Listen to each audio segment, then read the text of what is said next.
នេះជា iPhone 12 Pro Max ក្នុងឆ្នាំ2026នេះតម្លៃរបស់វានៅសល់ត្រឹមតែជាង$300ទេប៉ុន្តែការ design រូបរាងនៅតែស្អាតសមត្ថភាពកាមេរ៉ានៅតែខ្លាំងហើយកម្លាំងម៉ាស៊ីនក៏នៅតែអែមដែរនៅក្នុងវីដេអូនេះខ្ញុំនឹងនាំបងប្អូនទៅជីកកកាយមើលឡើងវិញថាតើទឹកលុយ$370បងប្អូនគួរតែទិញ iPhone 12 Pro Max នេះយកទៅប្រើឬក៏អត់និយាយតាមត្រង់ពេលវាចេញដំបូងខ្ញុំពិតជាស្រឡាញ់រូបរាង iPhone 12 Pro Max នេះខ្លាំងមែនទែនកាលនោះវាល្បីផ្ទុះខ្លាំងពេញអ៊ីនធឺណិតដោយសារតែក្រុមហ៊ុន Apple បានផ្លាស់ប្ដូរការ design ពីរូបរាងមូលមកជ្រុងបែបនេះវិញយកលំនាំតាម iPhone 5 ធ្វើម៉េចជាមួយខ្ញុំដែលជា fan iPhone 5 ស្រាប់សំខាន់ iPhone 5 របស់ខ្ញុំនៅតែប្រើបានរហូតដល់ឥឡូវអេក្រង់របស់ iPhone 12 Pro Max មានទំហំ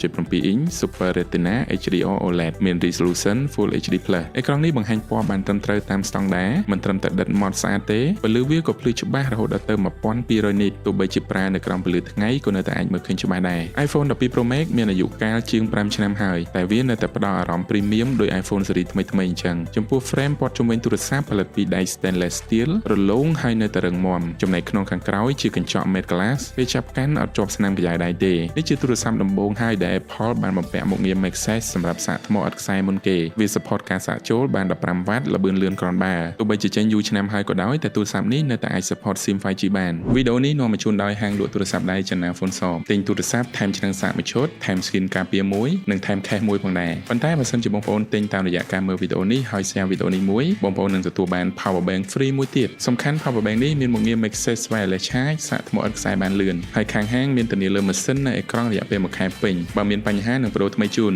បងប្អូនអាចទិញលក់វាយដូរឬក៏បង់រំលោះបានគ្រប់តម្រូវការនៅក្នុងហាង China Phone Shop លីងតាក់ទងមាននៅក្នុង comment ខាងក្រោមវីដេអូនេះចំពោះកម្លាំងម៉ាស៊ីន iPhone 12 Pro Max ប្រើប្រាស់បន្ទះ chip A14 Bionic ទំហំ5 nanometer មាន RAM 6GB memory ចាប់ពី128 256និង 512GB កម្លាំងវានៅតែខ្លាំងគ្រាន់បើគ្រប់ game ទាំងអស់ដែលខ្ញុំបានតេស្តសុទ្ធតែអាចអស់បានយ៉ាងរលូនមិនថា Mobile Legends PUBG Alpha 9និង game ផ្សេងៗទៀតគ្មានបញ្ហាទេចំពោះ iPhone 12 Pro Max នេះប៉ុន្តែទាស់តែម្យ៉ាងគឺក្បាលវារាងឆកធំបន្តិចពេលមើលរឿងឬមើលវីដេអូក្នុង YouTube រាងទើសភ្នែកខ្លះដែរយ៉ាងណាក្បាលឆកនេះមានមុខងារ Face ID ដែលអាច scan ដោះសោបានត្រឹមត្រូវទាំងពេលយប់និងពេលថ្ងៃចំណុចខ្សោយមួយទៀតគឺអេក្រង់នេះមានល្បឿន refresh rate ត្រឹមតែ 60Hz វាអត់សូវ smooth ដូច 120Hz នៅលើ iPhone ស៊េរីថ្មីៗទេប៉ុន្តែដោយសារតែ software iOS optimize បានល្អ 60Hz មែនតែដើររលូនគ្រាន់បើពេលអមបណ្ដាញសង្គមឬក៏លេង game ទូរស័ព្ទនេះនៅតែអាចកំដរបងប្អូនបានគ្រប់ការងារទាំងអស់ដែលគ្មានបញ្ហាងាកមកកាន់ចំណុចពិសេសហើយផ្អែមជាងគេនៅលើទូរស័ព្ទនេះគឺកាមេរ៉ាចំនួន3គ្រាប់ដែលមានទំហំ12 megapixel ដូចគ្នា Lens Gold មាន aperture ធំដល់ទៅ